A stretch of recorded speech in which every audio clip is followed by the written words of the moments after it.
వచ్చాక ఆపేస్తారా పాప ఈ స్టేజ్ అంటే కొంచెం పెరిగాకో లేదా ఈ ఏజ్ కి వచ్చాకో వీడియోస్ మానేద్దామని ప్లాన్స్ ఏమైనా ఉన్నాయా? అట్లేం లేదు, కంటిన్యూ చేస్తారు.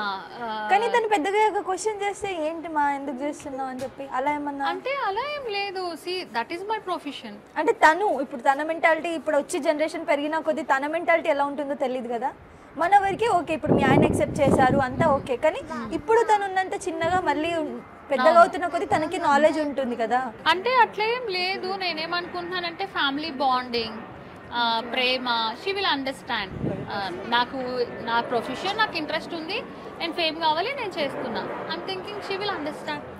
అట్లా సో నిజంగా మేము కూడా అండర్స్టాండ్ చేసుకోవాలని కోరుకుంటున్నాము. అండ్ మీ హస్బెండ్ మీకు కొంచెం లవ్ ఇవ్వాలని కోరుకుంటున్నాము. అమ్మో అదైతే ఎప్పటికీ జరగదు. ఇంకా చెప్పి చెప్పి చెప్పి చాలా ఏడుస్తాను, చాలా బాధపడతాను.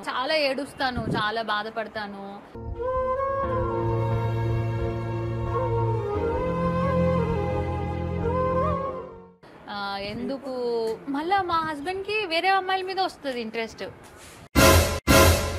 వేరే మా మ్యారేజ్ అయిన తర్వాత వేరే అమ్మాయితోటి రిలేషన్ ఉండే, అది తెలిసిన తర్వాత చాలా గొడవలు అయ్యాయి మా ఇద్దరి మధ్య. ఆ అమ్మాయే చెప్పింది నాకు.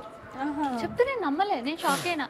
మా ఆయన నాతోనే రొమాన్స్ చేయడు ఎప్పుడు, ఆ అమ్మాయితో ఎట్లాగా రొమాన్స్ చేశారు, లవ్ యూ చెప్పారు, ఇదంతా అంటే నేను నమ్మలేదు. అమ్మాయి అబద్ధం ఆడుతుందేమో అనుకున్నా. కానీ మా ఆయన అడిగా, నువ్వు చెప్పు అబద్ధం అని అన్నా. కాదు నిజమే అన్నాడు. నాకు గుండె పగిలిపోయింది.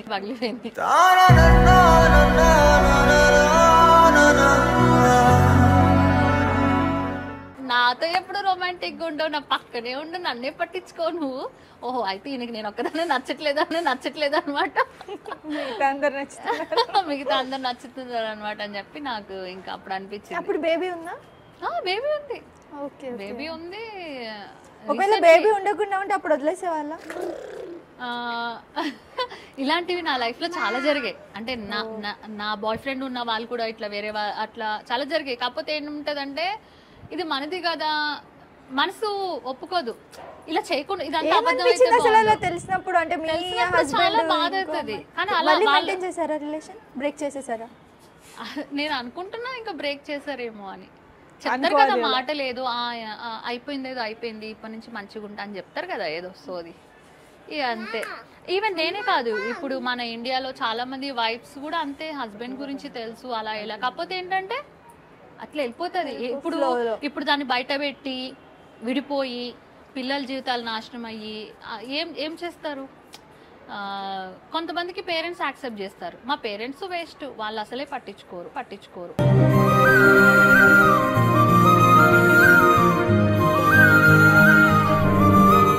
అందుకనే ఇంకా అట్లనే నడుస్తుంది లైఫ్.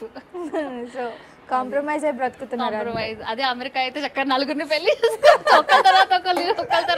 మీకు ఇప్పటికి కూడా బోలేడు మంది ఫ్యాన్స్ ఉన్నారండి, మీకు ఇప్పటికీ ఆప్షన్ ఉంది. అంటే అందరితో సెట్ కాదు అట్లా అనేసి. ఇంకా నైస్. చాలా బాగుందండి నిజంగా మీతో ఇంటర్వ్యూ చేసి. ఎప్పుడు లైక్ పాత టైం లాగా ఎప్పుడు మీతో చేస్తాం, మనకు ఒక సరదాగా ఒక కాన్వర్సేషన్ అయిపోతుంది, కొంచెం చెప్పుకుంటాం బాధలు. సో మీకు కూడా కొంచెం హార్ట్ అంతా రిలాక్స్ అవుతుంది. థ్యాంక్ యూ అండి, thank you so much. And మీకు సబ్స్క్రైబ్ చేయండి. Please do subscribe to please like, share and subscribe to top Telugu TV. Top Telugu TV.